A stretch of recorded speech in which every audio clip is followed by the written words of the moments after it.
The Galactic Council chamber buzzes with tense anticipation as Councilor Valerius calls the assembly to order. We stand today at a precipice. The question before us, the justification for stripping humanity of its war game privileges, demands unwavering scrutiny.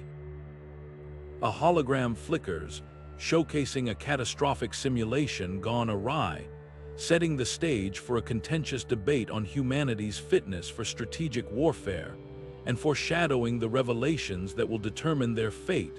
Thus the pivotal question remains, will humanity retain its strategic autonomy or face intergalactic exile?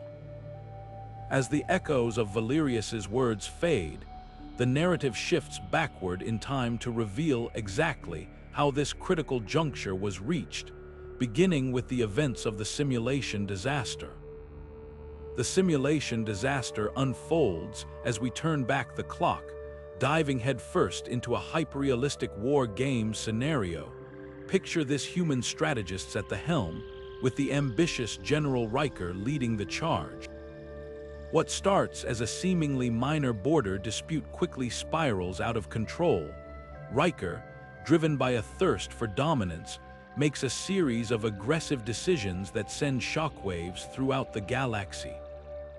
Maximum aggression is the only language these aliens understand, Ryker shouts, his words echoing through the command center as he brazenly overrides diplomatic protocols.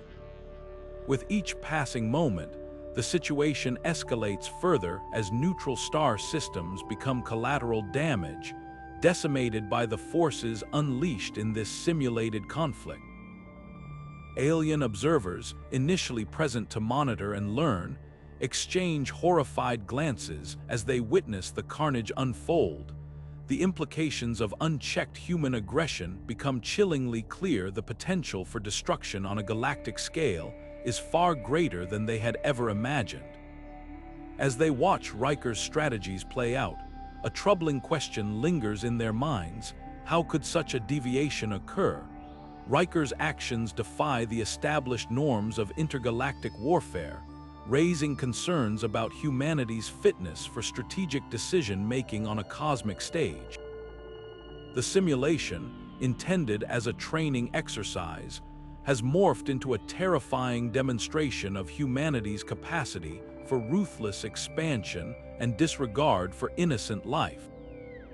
As the dust settles, the observers are left to grapple with the implications of what they have witnessed, setting the stage for the ethical quandary that will soon grip the Galactic Council.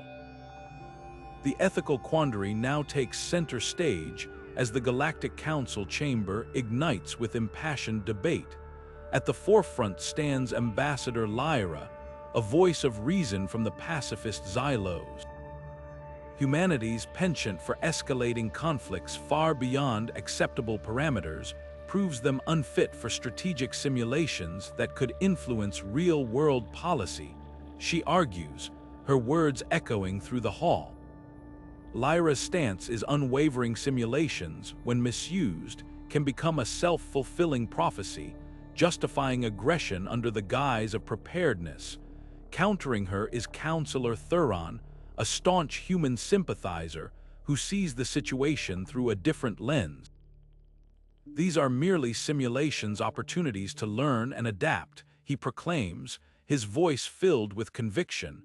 Banning them is stifling their growth, preventing humanity from evolving into a more responsible galactic citizen.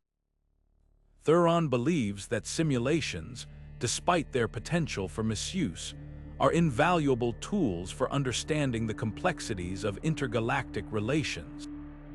The Council is deeply divided, torn between the need for caution and the desire to foster growth and understanding. The heart of the matter lies in the ethics of predictive war games. Can simulations accurately reflect reality, or do they merely amplify existing biases and prejudices? Do they serve as a tool for preventing conflict, or do they become a justification for it? As the debate rages on, Council members grapple with these fundamental questions, each grappling with their own moral compass. the discussion leaves one pondering the question of whether or not simulations accurately reflect reality. The very nature of simulation is called into question, challenging the Council to consider the limitations and potential pitfalls of relying too heavily on artificial scenarios. The Council's deliberation sets the stage for deeper scrutiny of human motives, as Ryker is called to the stand to defend his approach. The fourth section, Ryker's defense, now unfolds as General Ryker is summoned before the Galactic Council, a stage set for justification or condemnation. With an air of unwavering arrogance, he steps forward to defend his actions, presenting what many perceive as a distorted reflection of the simulation's events. Ryker masterfully casts humanity as the victim in a complex web of interstellar politics, painting a narrative where excessive force is not aggression, but a necessary preventative measure, a shield against unseen galactic threats. Our simulations reflect probable threats, not intended outcomes, he declares, his voice resonating with an almost theatrical conviction. He positions himself as a visionary, preemptively safeguarding human interests against potential aggressors. Then Ryker directly addresses the dissenting voices, particularly aiming at the pacifist ideals of the Xylos. The Xylos are naive if they believe in peaceful solutions alone, he asserts, challenging the core principles of a civilization that advocates for diplomacy over military intervention. His words are carefully chosen, designed to undermine the arguments of those who question his methods, suggesting their approach is not only unrealistic but also dangerous in a hostile universe. However, as Ryker elaborates on the simulation and its outcomes, subtle inconsistencies begin to emerge, casting a shadow of doubt over his seemingly impenetrable defense. Data that was once presented as irrefutable evidence now appears to be strategically fabricated, carefully manipulated to support his narrative. Council members exchange uneasy glances, their initial skepticism growing into tangible suspicion. The truth, far more incriminating than Ryker is willing to admit, lurks beneath the surface.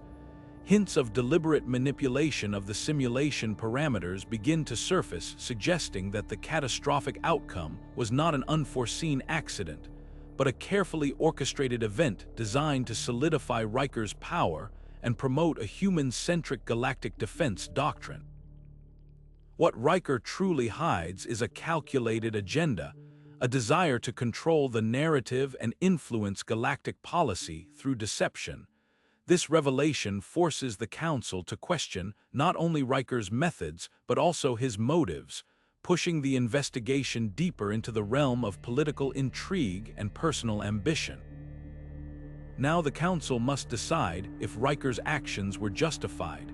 As suspicions swirl within the Galactic Council, Councilor Valerius steps forward, driven by a quest for clarity amidst Ryker's veiled defense.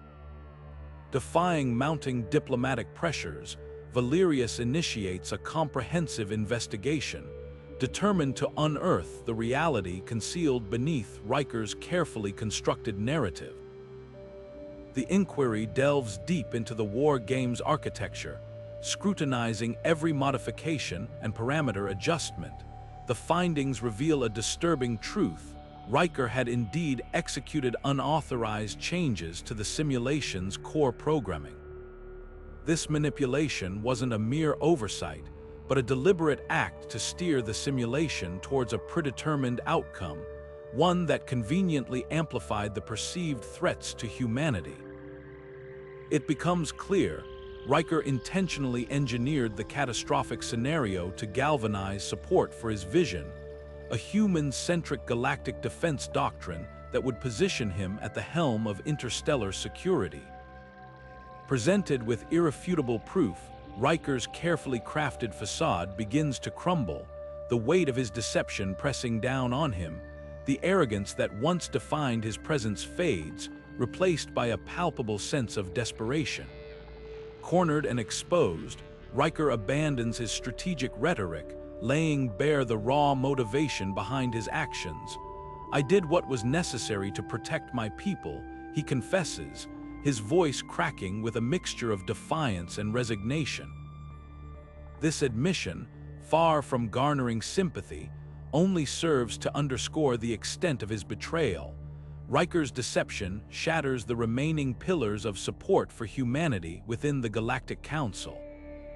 The revelation of his manipulative actions erodes the trust painstakingly built over decades of intergalactic diplomacy, sealing humanity's fate before the Council. As the implications of Ryker's actions sink in, one cannot help but contemplate the profound cost of misplaced ambition.